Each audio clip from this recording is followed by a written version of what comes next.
Hi hello ஹாய்ஸ், welcome to my channel. இப்போ நம்ம முருங்கைக்காய் காரக்குழம்பு வைக்க போகிறேன். வாங்க எப்படி பண்ணலான்னு பார்க்கலாம். அடுப்பில் கடாயை வச்சு அதில் தேவையான அளவு எண்ணெய் ஊற்றணும்.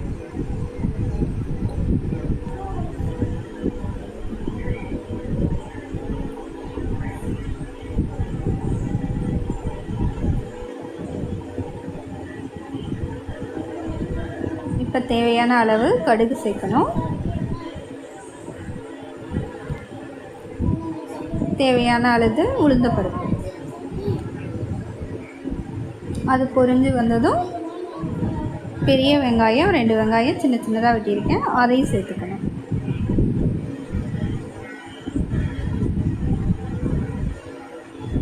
அது நல்லா கொஞ்சம் வணங்கணும்.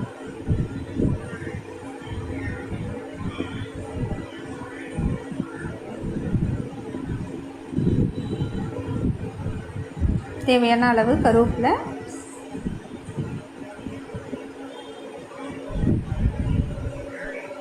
இந்தளவுக்கு வணங்கினோன்னா முருங்கைக்காய் சேர்க்கணும்.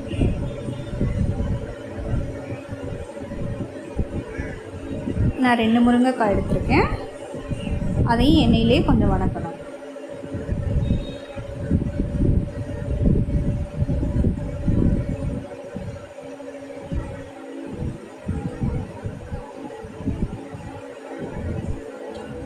இப்போ தேவையான அளவு மஞ்சள்தூள், அதையும் போட்டு கொஞ்சம் வணக்கணும்.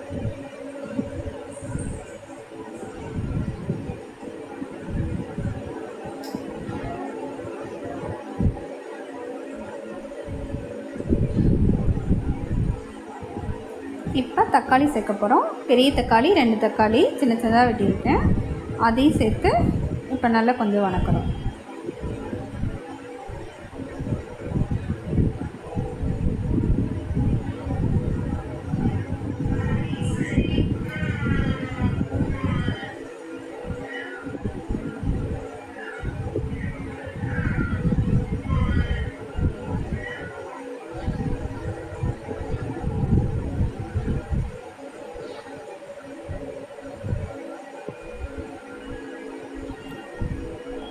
இந்தளவுக்கு வணங்கினதுக்கப்புறம்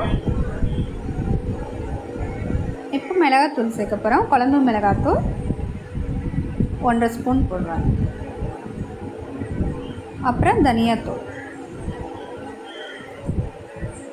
அது சின்ன ஸ்பூனில் 1.5 ஸ்பூன் போடுறேன்.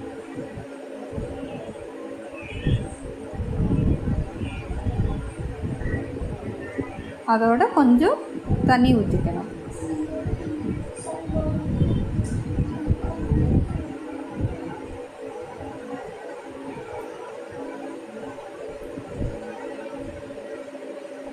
இப்போ தேவையான அளவு உப்பு.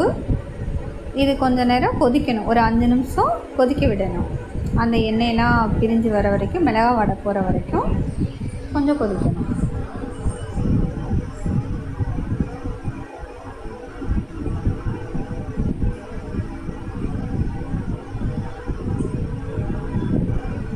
இந்த அளவுக்கு எண்ணெய் பிரிஞ்சு வந்ததுக்கப்புறம் இப்போ நம்ம தேவையான அளவு தண்ணி சேர்த்துக்கணும்.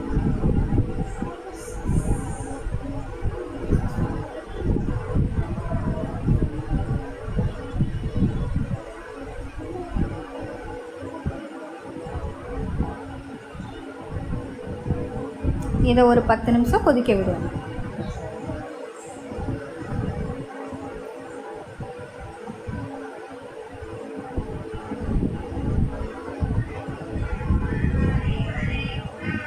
அவ்வளோதான், கொதிச்சிடுச்சு. இப்போ குழம்பு ரெடி ஆயிடுச்சு. இதில் கொஞ்சம் கொத்தமல்லி தழை தூவணும். அவ்வளோதான் கைஸ், குழம்பு ரெடி ஆயிடுச்சு. இது சாப்பாடோட வச்சு சாப்பிட அவ்வளோ டேஸ்ட்டாக இருக்கும். நீங்களும் இதே மாதிரி செஞ்சு பார்த்துட்டு எனக்கு சொல்லுங்கள். லைக் பண்ணுங்கள், ஷேர் பண்ணுங்கள்.